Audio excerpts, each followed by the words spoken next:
This is Erin Ashley Simon. And this is Brandon Killabh. And welcome to another Grassroots podcast episode where it's not just about where you're going or currently are, but it's also about where you came from. And I think we have the second to last person from your group text on our podcast. Completing the group chat. That was a great intro, by the way. You guys are way more professional than we are on our podcast. Yeah, you guys are not professional at all. Parks just hits record, and I think we just say, "Oh, are we recording?" And then we start the podcast. We don't have that luxury, Rory, to just, You're Brandon on the boards. You're doing the whole shit. Don't do that. Don't do that. Brandon on the boards. You're not Brandon on the boards? Rory is drunk already in the morning, people. FYI. Drunk from yesterday. Let's be clear. My bad. This is my first drink today. Guys gave me the uncool headphones. Everyone has Monster Beats. Gave me the Urban Outfitter joints. Listen, man, we are a small podcast trying to get up in the reins of where you and your comrades are. We're in a glass office. We record in Park's living room. Y'all are light years above us. Fucking dick. Oh, yeah, Y'all have mics that like sit on a table. We have like literally like recording. Someone's about to rap microphones. You guys have I the like platform. these better. Yeah, I guess. I suppose. All right, well, we can fire off. So first off, question, just because I don't know shit about you, even though we're friends. That's weird. I know.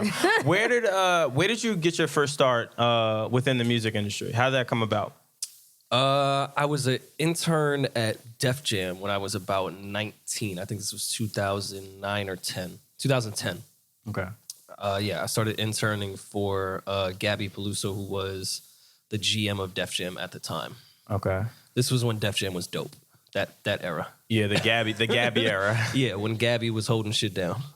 Damn, now were you there for the fall of that, or did you get out while you I got out right before the fall, like midway through the move to the other building.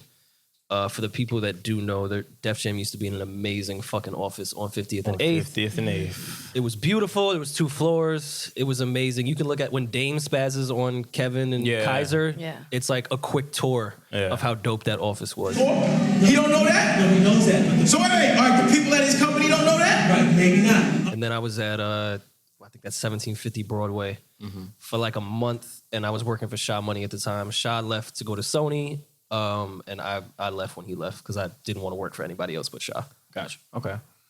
Now, so fast forwarding, after you've now had or kind of made your way within the music industry, where does that leave you? Because now I'm certain you've kind of made a name for yourself, and now you're here. So, I'm finally at a point where I have some luxuries to pick and choose what I want to do. Okay. Because the music industry is such fucking musical chairs and everyone just jumps from label to label. There's only so many positions. You have to play the game, which I don't really like to do as an adult. You know, when I was 19, 20, I was more comfortable doing it. Yeah. But now I'm provided the luxury with the resume that I have to pick and choose what I want to do. Okay. Which is why I did leave and do advertising for a little while. I mean, Universal Music did merge with the ad agency that I was working for. So I wasn't too far off, but it just gave me the luxury to not have Interscope on my resume. Yeah. Because like everyone gets in this whole hub of, all right, I started at Universal, now I'm going to Republic, now I'm going to Interscope. Now like that's their resume. It's literally just that. And if you see now, label shit is not as important as it used to be. I mean, I still think give 5 years, ad agencies are going to be labels. Yeah. So Why do you say that? Because it has what is needed now, is literally just taking your music and putting it on a streaming site and bringing in as much revenue as possible. And Spotify, for example, was a client of my ad agency. There's no sense, what's the label for now? We have Spotify as our client. We have a whole clientele that can help you put your music out. We're not going to take your publishing. So that's why agencies have become, you see where artists are signing to literally agencies now. Yeah. They're not quick to sign for a label. So so from someone who has experience in advertising, so if that's going to happen, let's just say like in the next few years, how would like the contractual agreements be set up? Because obviously with the labels it's 360, they get the publishing, they get the tour money. So how would it set up for advertising companies then? Well, I mean, like agencies like CAA, for example, not really an ad agency, but an agency. They're already doing rappers tours. Like they'll route the whole thing. So it's not necessarily a 360, but they are taking a percentage off everything. And I would hope that a rapper would not sign a pub deal in 2017 so they can own their music. But, you know. I mean, there are artists out there that really don't have the luxury of being able to pick and choose. Like think about it, if you're a striving artist, you know, you finally have this one record or you have a buzz, and then you have someone saying, hey, I have this deal, I'm going to give you X amount of dollars that's associated with publishing deal.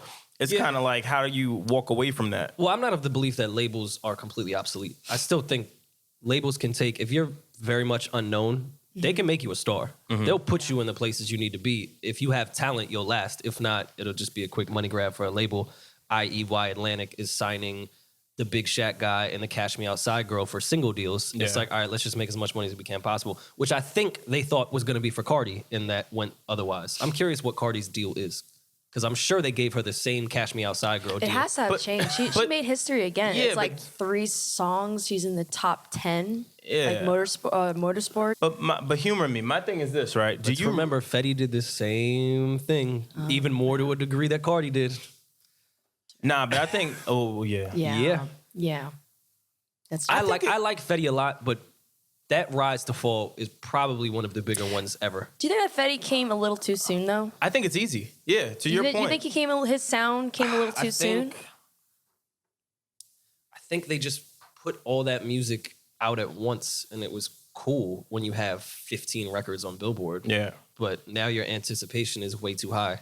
You can't spread any music out. Like, you didn't let a record work. Trap Queen was the only one they really let work. Yeah. That worked organically, 100%. Yeah. Then everything else, the 1738 and all those other records, he was just throwing them out. I agree. My thing is this, though. To your point. Fetty also didn't stop. You just Here's the thing, like with art, Fetty could have been in like that night show type of artist where like you perform on Fallon and shit, and then you disappear. Yeah. Fetty didn't disappear. He started doing features. He did like a mixtape with French Montana. It was like, dog, you need to chill. Yeah. You need to disappear and make people want to hear from you again. You are right now in a caliber of artist like Adele does the nightly show when she does fucking rollouts. You could have stayed in that realm, but you just wanted to fucking keep going and keep riding dirt bikes well that's to the studio to record more music.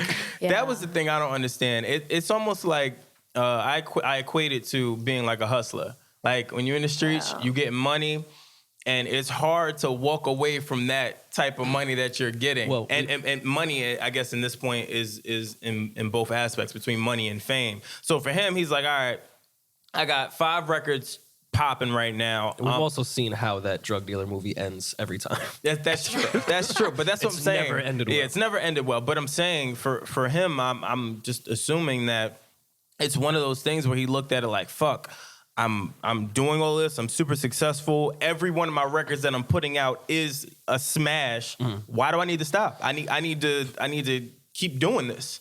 Not knowing that, I think it hurts him more than helps him. I don't think it's completely over for Fetty, because I think Fetty's talented, and talented people are never going to go. It's never over for someone that's actually talented. Yeah. And his sound of music is still, that's sonically could still be relevant. It's not like that sound has came and gone. Yeah, but I think this day and age, it's a level of pressure now, considering the bar that was set so high.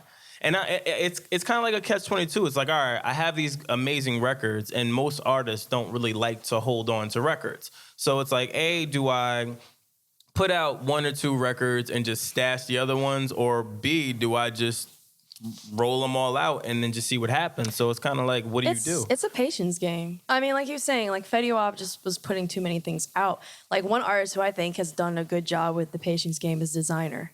Like he could have put out so many songs after, but he kind of went slow. Well, even if it's not his choice or not, they did pretty good with not oversaturating when it came to him. Yeah, they let what was the big record? They got Panda. They let Panda rock.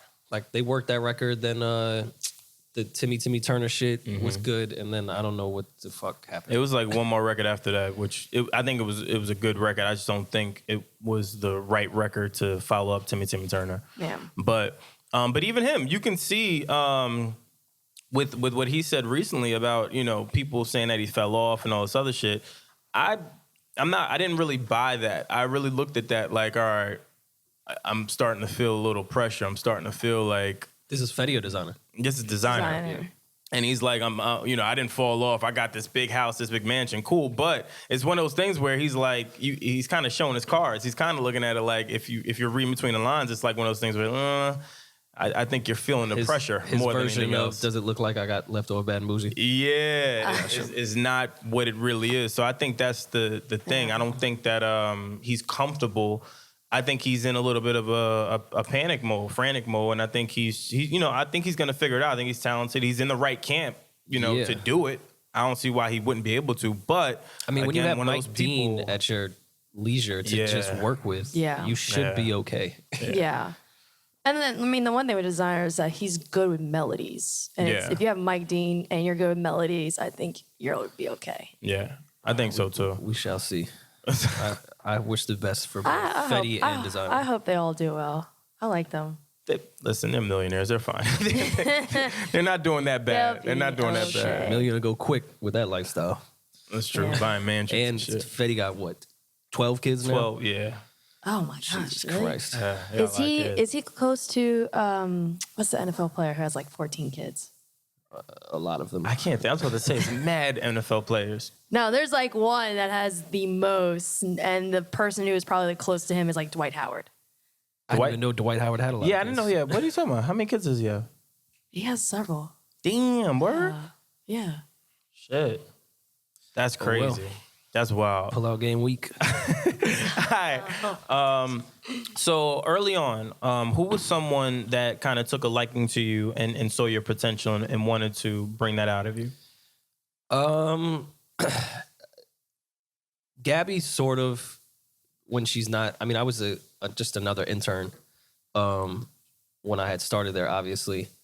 But Gabby just doesn't like idiots. And like being an intern at that point, it's either you're a complete, like simple tasks are hard for people for some odd reason when you're an intern. Mm-hmm. So she took a liking that I had common sense. Yeah. But again, didn't really give a fuck because who gives a fuck about an intern when you're the GM? Mm-hmm. But Sha Money was really the first person that like ever gave me a shot or said like, I think you have a good ear. And I think that was because he gave me 50 fucking beat CDs and was like, come back to me with a beat that you think is dope. Yeah. And I came back and I didn't have one. And he was like, good. Because I shit. know all those CDs are whack. I was just curious to see what your ear was. Now, for the listeners, because we have a young demographic or a mixed demographic, I'll say, who is Sha Money? Sha Money was the president of G Unit, was 50's first manager, producer as well. Outside of 50 was the head of A&R at Def Jam when L.A. Reid was there, brought in Big Krit, was probably his biggest person that he brought in from the ground there. Then went over to Sony. Now he's managing Joyner Lucas at the moment. Okay. Oh, I like John. Yeah, I like Joyner Lucas He's really too. good. Yeah. No, Sha was the first And one. Big Krit. Yeah. Yeah. Yeah, Sha was the first one that was like, all right, just come hang out with me. Because I had went into the office, Big Krit, what the fuck was the name of the record? It was something Children, and it was doing really well online. And this is when they were still giving a fuck about what MTV and MTV2 was playing as far as videos. Mm-hmm. So they would submit certain things. Like I'd literally have to bring beta tapes from Def Jam over to BET for them to play.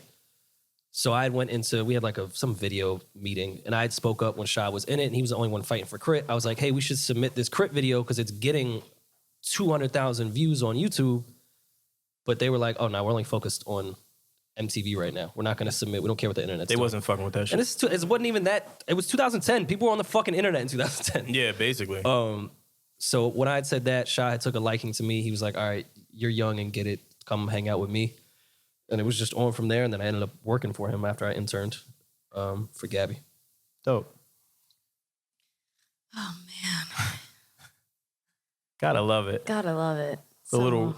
I love how like people like you get those little moments. Like, what do you think would have happened had you picked just one record that you at least thought was okay?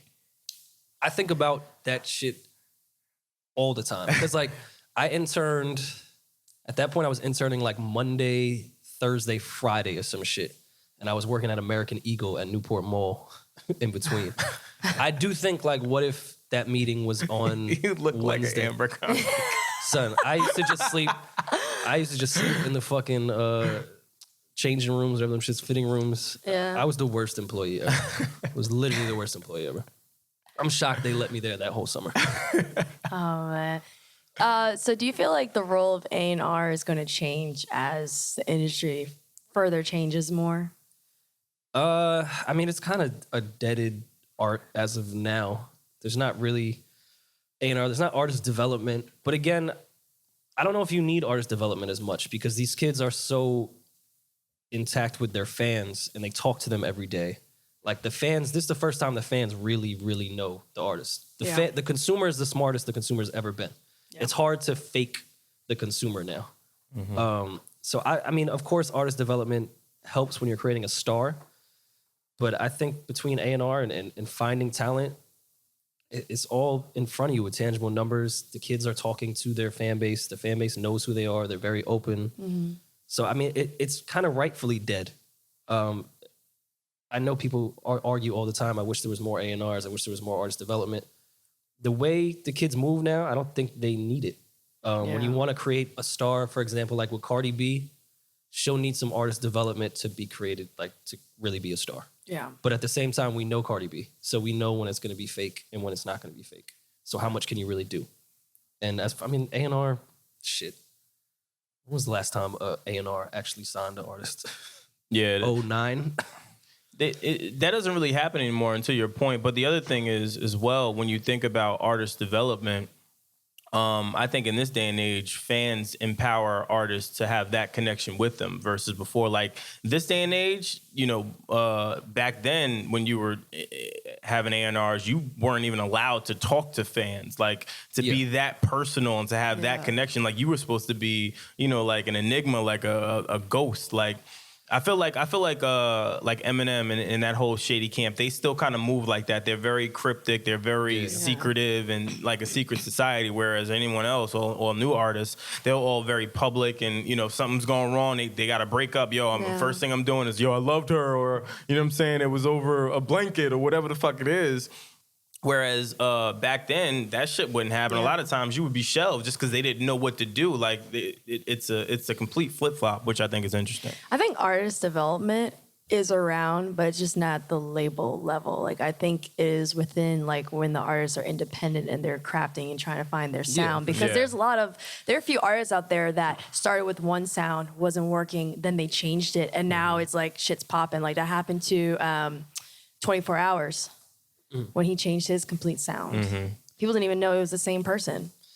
Yeah, I mean, I think the A&R now is just the cooler guy at the office that could be the liaison between the artist and the label. Like who the artist feels like dealing with.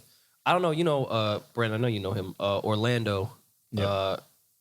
I don't know if he considers himself an A&R, but to me, he's the modern day A&R of how much talent he's brought to 300. 100%. Like, I think Orlando is a perfect example of what an A&R is in 2017. Yeah, 100%. So who is Orlando for those who may not know? Orlando, I mean, I don't know if he's really an employee of Atlantic, but I know like a lot of his talent goes to Atlantic, but like he found P&B, he found Fetty, the list goes on. I don't want to sell him short, but Orlando has found a lot of the modern day talent, brought it to 300, brought it to Atlantic.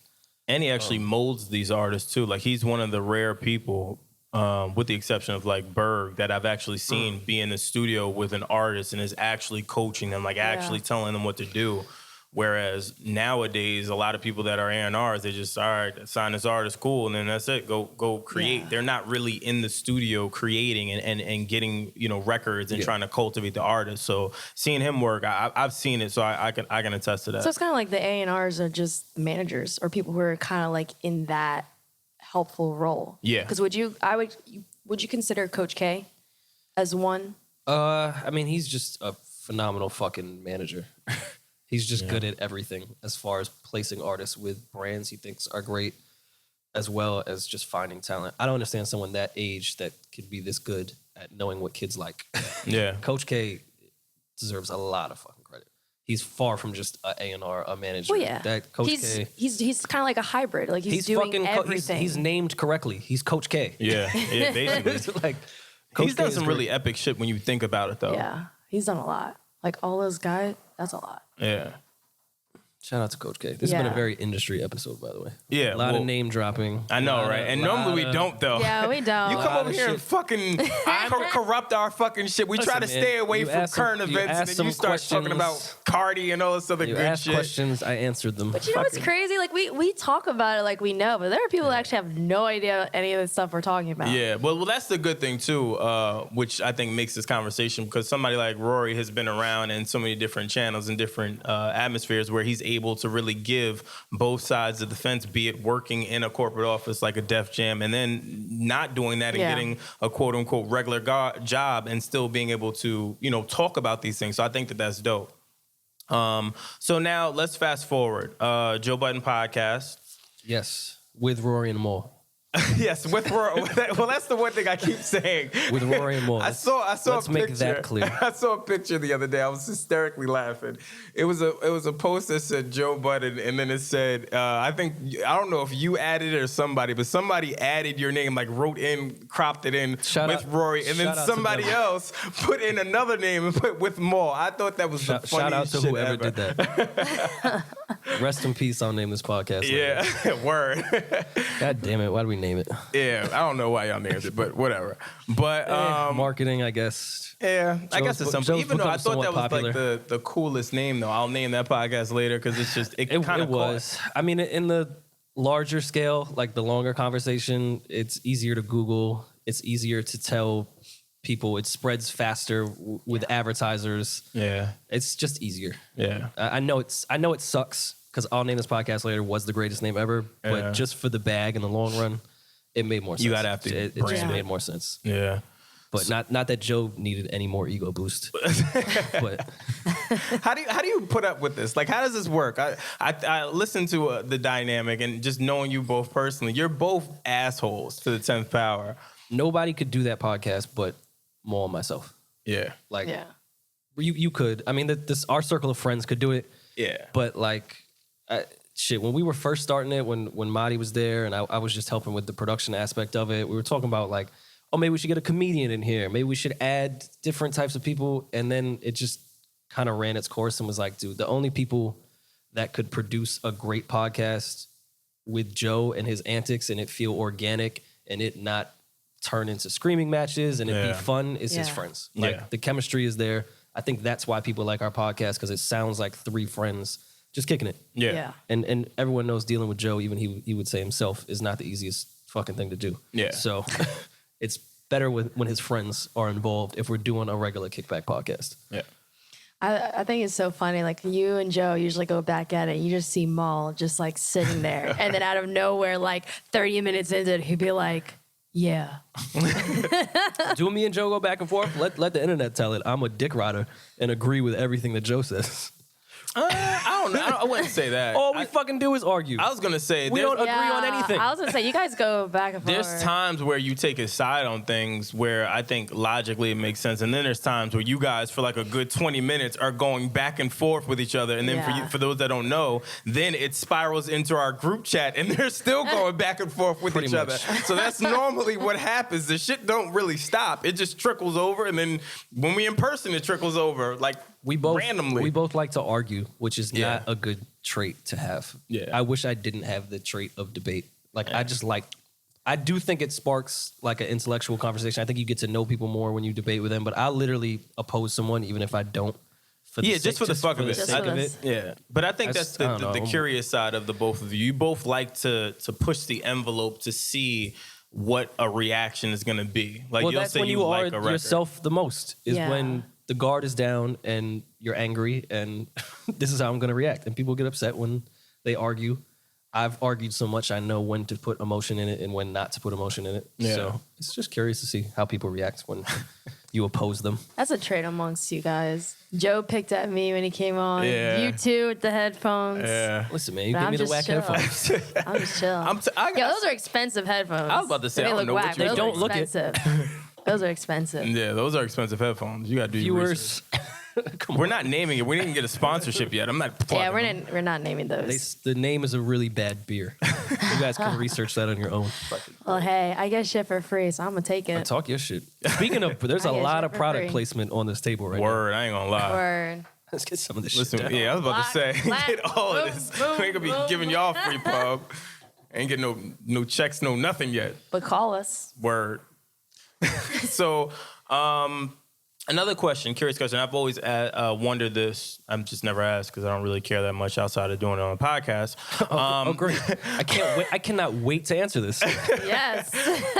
Serious question though. What is one gift and one curse you would say that you can take from the show, and how that's kind of shaped you moving now? A gift and a curse from the podcast. Yeah. It's a gift to be able to have your voice heard every week. I will say that. But it's a catch-22 in what I'm saying. I also, with that, I now have to deal with everyone responding to what I have to say. And I'm a very private person, and it is a little irritating. I am human at the end of the day. Yeah. So like, I know everyone, it sounds cool to be like, well, just turn your phone off. Just block them. Motherfucker, I read that shit and I felt some type of way. Like, I hate when people are not honest with themselves and say how cool and untempered they are and like, oh, I don't care. Nah, fam, I have feelings too. Yeah. Oh, so shit like that really does bother you. Like when you bothers not the, well, I guess bother by definition would be the word. Yeah. But it's not like, it doesn't affect my day. Perturbed It's a just like, I'll read something and it'll just annoy me for a second. And that little second of annoyance may add up to a couple of them, and now I'm annoyed. Yeah, gotcha. So, it is what it is. And people, the biggest thing that's bothered me the most, I don't mind people, because it means people are listening. If people come up and say, what's up, this is a podcast, whatever. I think that's great. Who am I to not say what up and say thank you? Like, I'm nobody. Yeah. It does bother me when people think the jokes that Maul, Joe, and I tell each other on the podcast, that you're now part of that joke. So they say, they'll come up to me in the street and say the joke or be part of the joke. Like, you're not part of the joke, fam. Those are my friends. You should be very cautious about how you speak to people. Well, that's true. But in all fairness, right?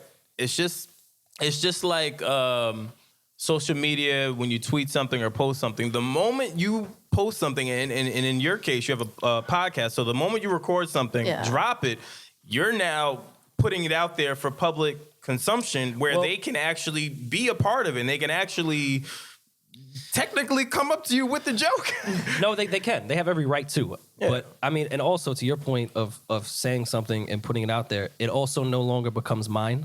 Once it's out there, it's now interpreted by someone who I don't know, have no idea how they think, have no idea what their brain works when they hear things. So now something I said can become a completely different interpretation. Gotcha. Yeah. So now I'm responsible for how you took something. Yeah. And that's frustrating. Like, I didn't say that. Yeah. You interpreted it that way. That's not my fault. Well, I can see how that's frustrating. Yeah. I have a question. So, like, when you opened up about personal things, like on one of the episodes, you opened up about unemployment. Has anyone ever gone up to you and said anything about that? Shit on the way here when I got off the path. Really? How's the job search going? Like, all right, fam. What if I'm with my mom or something? Which is fine though, because I mean, I do have very thick skin, and I said, like, I'll laugh with you. Rory, get your broke ass up. No, seriously. It's funny. It's The Real just did a live podcast in LA, and Jeff had texted me during or after the show and was like, someone screamed, "Help Rory get a job" during our live show. Are you serious? Wow. Which is funny. I'm here for that whole stuff. I mean, because it's become like a story on there. Yeah. I'm doing just fine. If I wanted to be employed, I would be employed. Like, once you said he was unemployed, the first thing I said when he said he lost, I was like, all right, great. Well, the thing was, I was going to quit in December. Yeah. And it happened in August, and I just took that as God saying, all right, fam, now you're quitting now. Yeah. So, and I got a severance package out of that. Instead of quitting, you're fucking chilling. severance package. Oh, he's I don't care about your feelings, nigga. Yeah, me either. I don't care about that. It did happen on my mom's birthday, though. That was kind of like... Oh, that's why. Yeah. Call my mom, hey, happy birthday. Guess what? I can come over now. Do you want to do lunch instead of dinner? Because I'm free. I got a Groupon. You got to pay, though, because you got a job. Oh man. So backlash. Let's talk that. How do you handle that? Like, what are some things you do to kind of use as an outlet so that you don't, lose control or do something irrational now? Because again, we've established that you have a platform. It actually has a big impact, and you really have to kind of mind what you say, even when you're, clearly joking. But when backlash comes, a lot of times, what do you do to kind of handle that? Just laugh, because you got to think, who is that person? Yeah. And not to belittle them. I'm not belittling anyone that listens to the podcast, agrees or disagrees with me. That's great. You're entitled to your opinion. I'm glad you're listening. Even if you disagree with me, I'm open to, again, I like to argue. I think that's great. You just have to remember, like, dog, who are you? Yeah. I'm gonna get mad over you. I don't know you. You could be whack. Yeah. now I'm whack. Oh my God. So it's just that process. But people have it way worse than I do. So I'm the last person that should be complaining about backlash. Yeah. It could for be people worse. that are like actually popular. Yeah. Well, you're pretty popular. To the extent of Ashton Kutcher, I think I'm a peon. You guys have the same beard. Do we now? Yeah. Maybe I could bag Demi Moore. If she's available. Yeah, we don't know. What's up with Demi Moore? I don't know. What is she doing? I haven't seen anything out with her recently. Probably fucking. She's been fucking for a long time. Or maybe dating a billionaire. That's like a new thing now. She's been in too. these streets now thinking about it. Good for her. Word. Yo, get that money. Shit. Has anything happened on the show for you where you wish that maybe you guys as a collective handled it differently, or it was like one of those things where it's like, damn, maybe it was too soon to joke about that, or maybe we shouldn't have joked about it at all? Shit. A lot of stuff. I was waiting for it. Yeah. It's mad inappropriate shit on the Joe Budden Podcast. Yeah. And also my brain has kind of tuned itself out from the pod. Like I don't re-listen to episodes. yeah. The moment I leave, I've kind of left that room. I Yeah. don't really remember typically like the moment we're done and I have to start thinking of what segments we want to chop up. What's the artwork going to be? What's the name of the title of the episode? I ask fucking Chris or Savon, like, yo, what did we talk about? And this is the second we're done recording. I don't know. My brain has just, I don't know if it's like therapy to just leave that hostile room and just forget about it. You know, like when people block like traumatic things from their childhood. Yeah. I think that's me in that podcast. Because the moment I leave, I forgot everything we talked. Like people would tweet me some shit that I said. I'm like, damn, I said that. Oh my Jesus. God. He is wrong. Attack that guy. So there's a lot of things. I mean, nothing really super in particular. The title shit we probably shouldn't have talked about, but What, the bag? Not that it mattered, but Yeah, why not? Yeah. That ain't that big of a deal. I can think of way more shit y'all shouldn't have spoken about. Yeah. I mean, it was fucking like, of course not to this degree, but it was like Tyrese fucking talking about the Apple deal in the studio and Jimmy Iovine freaking out. But Yeah. like, why is Tyrese breaking this? Yeah, that's true. It's just some shit. I think if we ended up taking the deal, it would have affected the rollout. I think it would have just been cooler had we not said anything. But again, it didn't really matter. So wait, did y'all get the deal or did you not take it, or was an offer made? Yeah, offer was made. Oh, okay. Yeah, no, just not for us. Oh, okay. Unless they come back, which I'd love to work with Tidal, but it just didn't financially make sense for what we were giving them. And it wasn't chump change at all. But you just were trying to get your worth. Yeah, I think Yeah, knowing all three of you guys, you're definitely going to try to get your worth. You're not going to let anybody undercut you. and still, I still kind of have to. We got to be a little less humble, because I think I don't know if it's just that old Joe stigma with older executives, if you will, that they think like we're not doing more numbers than all these podcasts. They're like, well, they're no Nori or Combat. And I'd be like, dog, look at our numbers. What are you talking about? Yeah. Yeah. So I think people are underselling us, just thinking that it's not as popular. Meanwhile, we're doing, if not better, than not our competition, because we're not really guest-based like everyone else. But I mean, shit, in our world, we're not number one. We're either number one or just below it every week. Yeah. Yeah, you guys do solid numbers. You're like at 400K listens. Yeah, if you add up everything, it's about 500,000 a week. Yeah. That's wild. That's awesome, definitely though. word. Hey guys, if you're listening, can you tune into our podcast, Crackers Podcast? Crackers Podcast. We plugged your podcast on there. I know. A couple times. We really?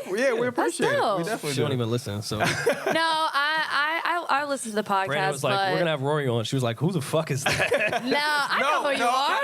No. What I will say is, she said, "Yo, we should have Rory on," and I said, "Fuck Rory." I agree. I totally agree. No, but she, all jokes aside, she did say that. She was like, "Yo, we should really have a conversation with Rory." She was like, "I like the way he handles himself on the podcast, and I just think it'd be a dope conversation." So I was like, "All right, I'll ask you." Well, I'm and glad. Yeah, I gave you props. I didn't shit on you. Were Yeah. you responsible for Brandon's gas station skit that went on Instagram? No, Because Brandon No. said it was for a test or something for his Yeah. class that I think you guys met. If I listened to the podcast correctly. Yeah, we met. But Were it was you not holding me. the camera? No, that was not me. I was not. What was You that? guys will never find out. Is that skit still on your Instagram? You got- No, I took it down. The purpose of it For the was I met listeners, some guy. I'm literally. gonna find the. It's probably somewhere deep in the depths of our group chat. Brandon, I'm sure- gonna post it. I'm gonna post it on I my didn't know about Instagram. this skit. I'm sure it is. So it was. What happened was to give the listeners some clarity. What happened was as me and Erin were doing our executive MBA programs at Rutgers. In the midst of that, I met someone that who will remain nameless, but he was social media. But he had worked for like so many different companies: Facebook, Twitter, Instagram, and he was kind of teaching me on how to make an impact, how to control your content. So we were joking around, and he said, "Look. Do you know who your fan base is?" And I said, "Yeah, I do music, so I'm pretty sure on who my fan base is." And he says, "Okay, so post a video that's completely opposite of your fan base." He was like, "If they, if they support you, or if it gets the impressions that you think, then they'll support you with whatever you do." This is when me and you were already in By the the way, planning stage. you know this skit was so wild that the backstory is this long. Yo, real shit. So I did a skit video. That was the only thing I really think to do. I did skits. Oh, don't stop the story now. Explain the motherfucking skit. Well, the skit is me in the gas station. A gas attendant comes Fucking over. Exxon on Duncan or some shit. Some shit. Nevertheless, the skit don't make no difference. No. Nevertheless, That's the point the of skit, this. they're not gonna get the skit because they didn't see it. Well, you Rory. have I to can't explain it. You describe explain the Well, backstory. Rory, please go back to the text group. No. Find it. Whose side are you on? Brandon was in. I want to see this. Can we move forward in this fucking?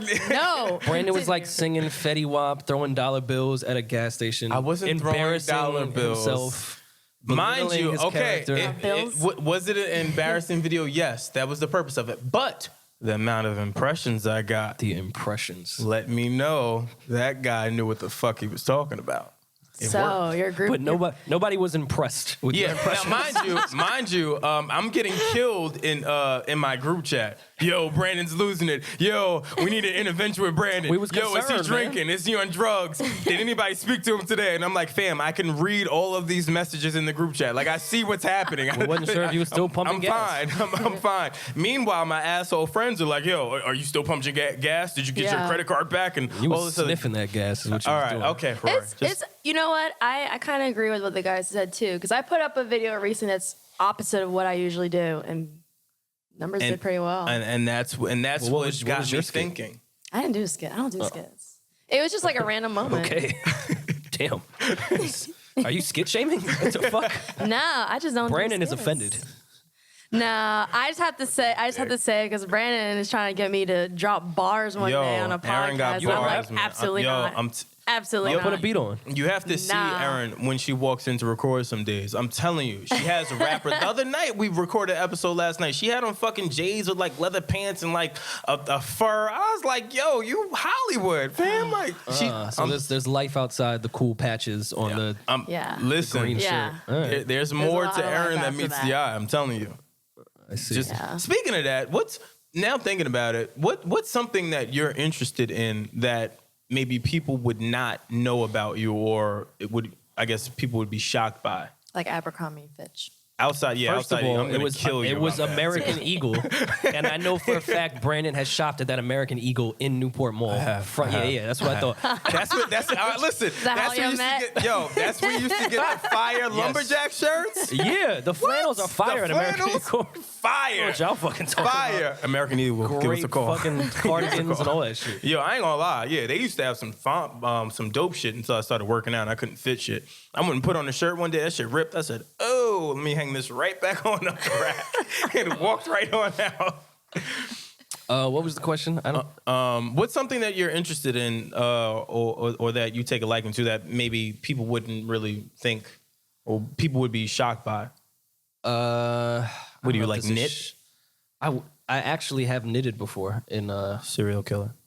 and You know, the little knit part is still in my mother's living room that I did in like 8th grade. Oh my god. Is it Still a there. hat? No, it's just like a knit. It's like a little It's thing. just like it's like a square. But I thought it was fire. I don't know if it's surprising. I love record stores. Like I could live in a record store for 5 hours. Oh, so you're like Parks. You like to collect like classic vinyl records, like when we do the Henny Palooza tour, I'm an only child, so I need like a break from people. Yeah. So I'll always do my like own 3 hours to get away from the 10 people that are out of their fucking minds. And I'll usually try to find a record store that's in that city. I just prefer it. Even if I don't buy shit, it's cool to just listen to records at the record store. And do you still have like a record player and shit like that? Record player in my living room. I didn't know And that. I have a tape player that I still have tapes that I play. It's a warmer sound when you listen to records. Yeah. Especially if they're from a certain era. Like I know people go to Urban Outfitters and buy Lemonade on vinyl, and that's cool, I suppose. But there's something with an aged record; it just has a warmer sound to it than a sound bar. I think it's certain records that are like nostalgic that you can buy vinyl and like hang it up. Like I thought about like shit like that. Like let's say like I would buy like The Chronic or like the first album I ever bought was fucking Doggy Style, Snoop Dogg. Like that, if I can get that vinyl and frame that shit, I would do that because I just think that that's nostalgic. But people that do buy records, like you can go buy The Chronic, but try to find one that's from 92 or wherever the fuck that came out. Yeah. Like find when it came out, because the vinyl is not going to sound the same if it was Yeah. pressed in 2017. that's true. It's just not the same. It, Yeah. it has a way different sound. It may be a crisper sound, but it's not what it sounded like in that Yeah. year. It's also a different listening experience. When you're listening to vinyl, like you're actually sitting down and listening. I feel like if you're going through like a speaker or something like that, you're not really focusing on the music and, And you're sound. more forced to listen to the whole album. I mean, you Yeah. can skip on vinyl, but it's not the easiest thing to do. So Yeah. you're kind of forced to listen to the record Yeah. in its entirety. Okay, so another question. What's something you struggle with on a consistent basis, and that could be personal or business-wise or just in general? Probably patience. I'll jump the gun on things sometimes.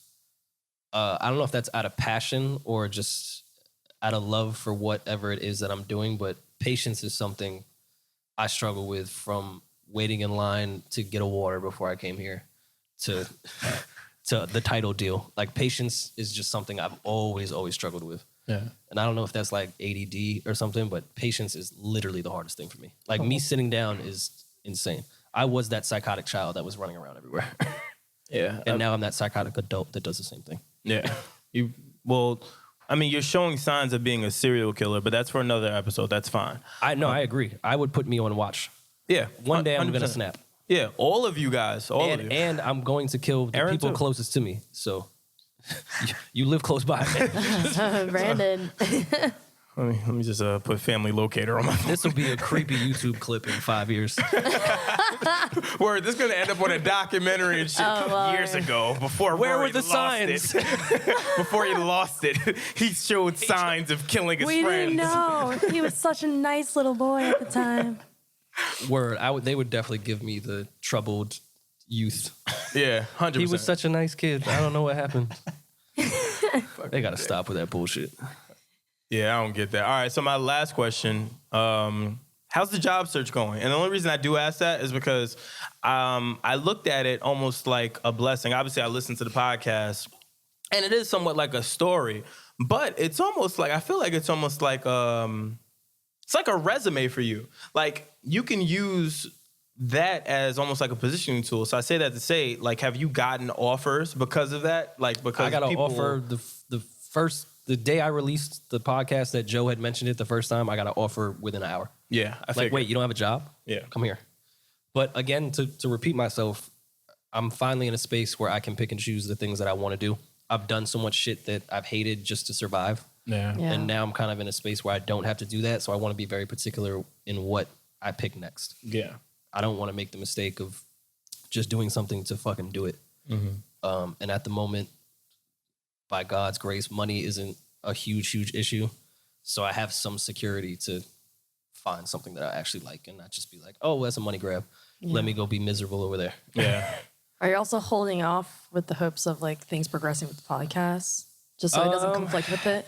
The thing, I mean, we've gone through so many ups and downs behind the scenes that the listeners would never know with the podcast. And you don't want to tell us now? No. And the direction that it's going, I think it's organically grown. So I'm at the space, back to my patience. I'm trying to get just to the space to let it happen organically and where I think the podcast will go. We've had 1 million meetings. We've met with every person that you guys have ever tweeted us about. So, I mean, it's going to grow. I'm just not in a rush for it to grow. Yeah. I don't think podcasting is still very much relevant. I don't see it going anywhere. Not for I think it's just quite going to some get. I just time. think it's going to get bigger. Yeah. And I think more people are now paying attention. Of course, labels and radio, they're always late to the party. So now they're like, oh, this podcasting thing is cool. And it's like, Duke, it's been years. Yeah. They're always last people anyway. Yeah, always. Always late to the party with I shit. know. Yeah. You would think you had a lot of money, you would want to be in the front, but of course not. But I think it's always also because of like just the regime that are in a lot of these labels. They old, man. Hip Yeah. hop, people have to remember, hip hop is not old.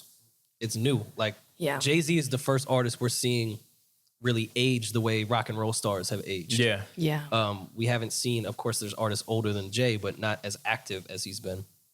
And it's the same execs that when Russell started. Like, they were the assistants, now they're the executives, and they're not that old, so they're not going anywhere. Yeah. I mean, I would love if they were a little bit more in touch with hiring people that were younger, because why wouldn't you want someone that you're the demographic I'm selling to? I'd like to Yeah. have you near me.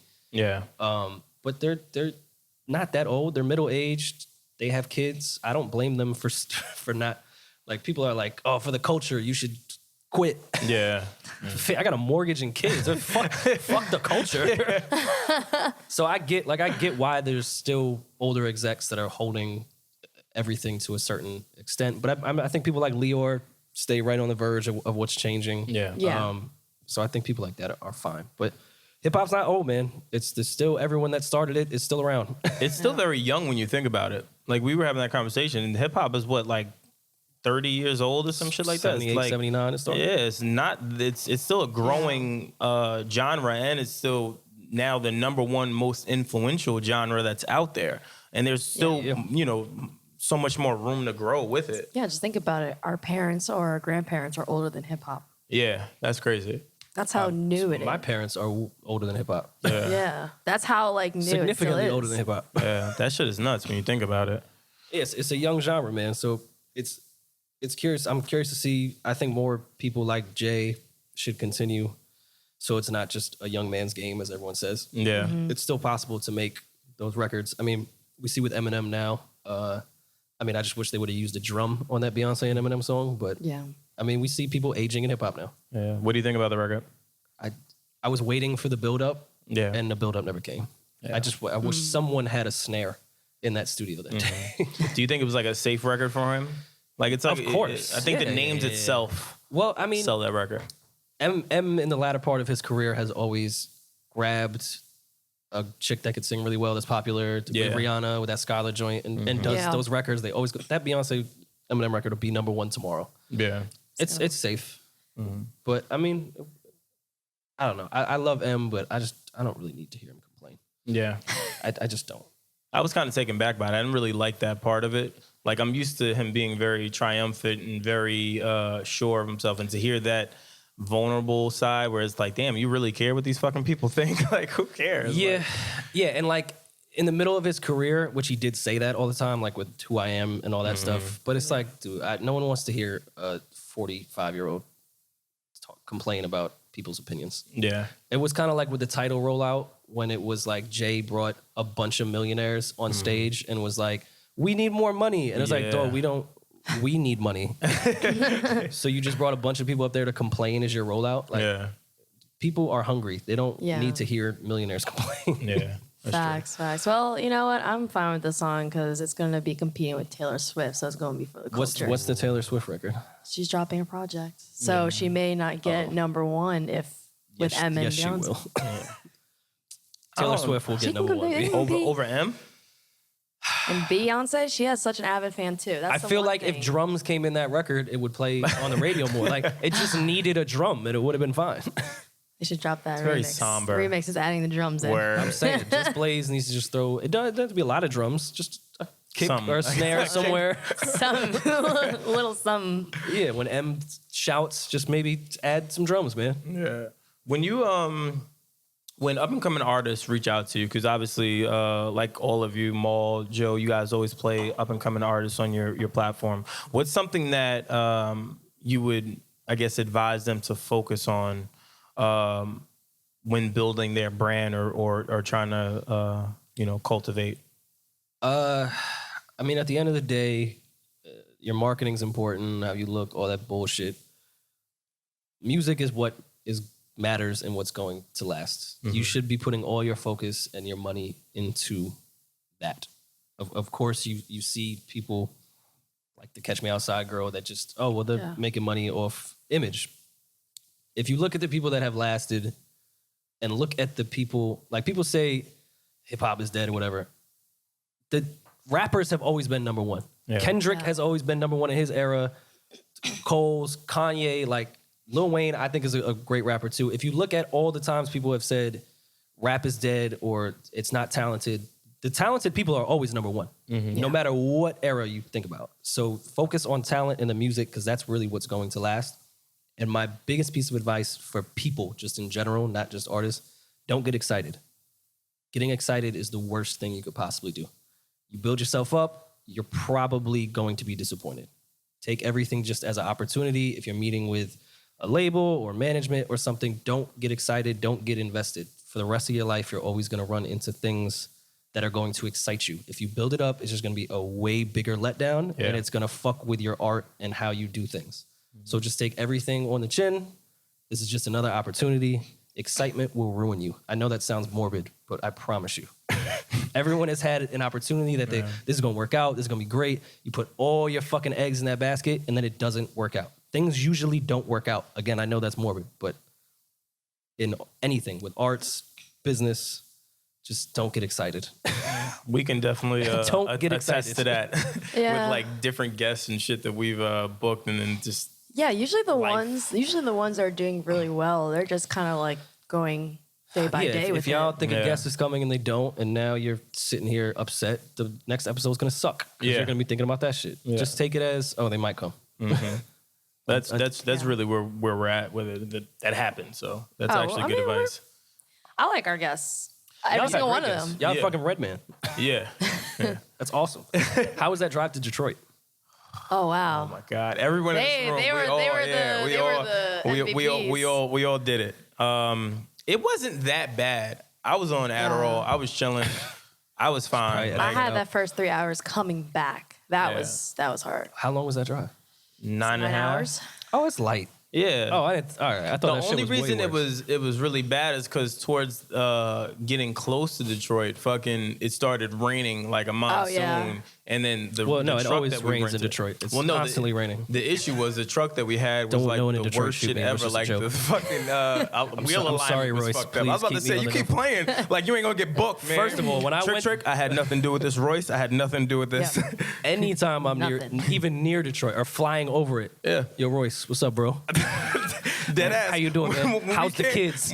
Oh yeah, so I tell him. When we came, I said, "Yo, hey Royce, check us out. We gonna be all right, right?" He's like, "What you talking about?" I was like, the whole no-fly zone shit. I mean, we're driving in, so just No kind drop zone. of. Yeah, he was like, man, Royce so cool and shit. Man, you always playing. Y'all good, man. I was like, I appreciate it, but you did let Trick know though, right? He was like, man, just come on, man. Royce say that till someone shoot me. Yeah, man, I ain't fucking with Royce. Shout out to Royce too.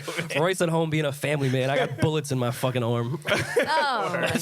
Thanks, Royce. Yeah, I'm cool. Royce, you dope. Yeah. He's a grassroots fan too. Grassroots alumni and fan. Royce, shout out to Royce and Red too. Red is great too. Yeah, all of them. Even Rory. Yeah. Shout out to Rory. Yeah, Rory, Where do I rank? I'm before Redman, of course. Oh No? yeah, Okay. sure. You're definitely there. Wait, rank in terms of like experience with the podcast? No, just Like as a overall guest. guest, like As you're a my guest? favorite. You're definitely my favorite, Rory. I would think so. Yeah, of course. Redman's all right. Yeah, Redman was Redman. No big deal. He did that movie How High. You know That's what? about it.